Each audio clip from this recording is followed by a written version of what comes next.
Bonjour, bienvenue. Notre méditation du jour. Témoin un jour, témoin toujours. Souvent aussi, il enseignait dans les parvis du temple afin que les gentils puissent entendre ses paroles.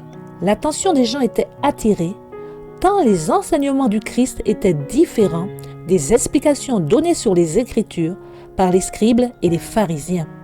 Notons que le Seigneur enseignait sur le parvis pour que ceux qui n'avaient pas le droit d'entrer dans le temple puissent bénéficier eux aussi de son enseignement. Car Jésus sait que ceux de l'extérieur scrutent et ne manquent rien de ce que fait un enfant de Dieu. Nous ne choisissons pas nous-mêmes nos moments de témoigner en programmant des sorties missionnaires ou des visites aux malades ou aux prisonniers. Cela ne saurait suffire car nous sommes témoins en tout temps, non-stop. Ce n'est pas nous qui décidons, mais les yeux de celui qui voit et le chef qui orchestre notre témoignage. Ces paroles entacheront ou révéleront le témoignage que nous rendons en tant qu'enfants de Dieu, car ils compareront toujours le témoignage rendu par ce que nous prêchons ou enseignons. Choisir d'être disciple de Christ équivaut à choisir de vivre chaque instant de notre vie comme Christ lui-même la vivrait. Tout véritable témoin de Christ sait qu'il s'expose en permanence. Sa vie est un livre ouvert dont les pages doivent désormais être écrites par Jésus sous l'influence de son Saint-Esprit.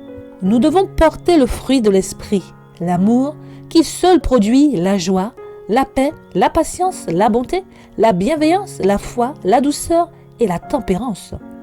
Le fruit de l'Esprit est la réplique parfaite du caractère du Maître. La parole de Dieu était le sujet de l'enseignement du Christ. Il répondait à ses interlocuteurs par un clair « Il est écrit ». Que disent les Écritures ou « Que lis-tu » À chaque occasion, quand l'intérêt était suscité par un ami ou un ennemi, il présentait la parole. Il proclamait le message de l'Évangile avec clarté et puissance.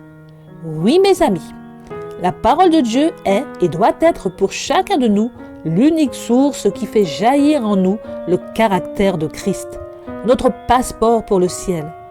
Attachons-nous donc à sa parole, car témoin un jour, témoin toujours. Victoire comme défaite définit le témoin que nous sommes.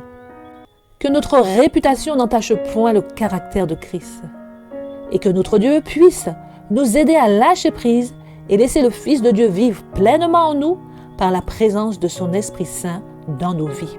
Amen.